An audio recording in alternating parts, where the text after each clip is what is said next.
ఎప్పుడు నాయకుడికి స్టెబిలిటీ ఉండాలి. ఏదన్నా ఒక డెసిషన్, ఎన్ని మేజర్ డెసిషన్, చిన్న డెసిషన్ కాదు. ఒక రాష్ట్రానికి రాజధాని అంటే అది చిన్న డెసిషన్ కాదు. ప్రజలందరూ అభిప్రాయం తీసుకొని చేయాలా. ఇదంతా అధికారం కోసమే, కేవలం అధికారం కోసమే.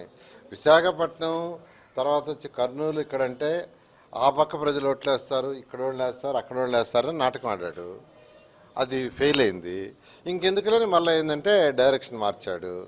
ఇది అసలు పరిపాలన ఏంటంటే స్టెబిలిటీ ఉండాలా.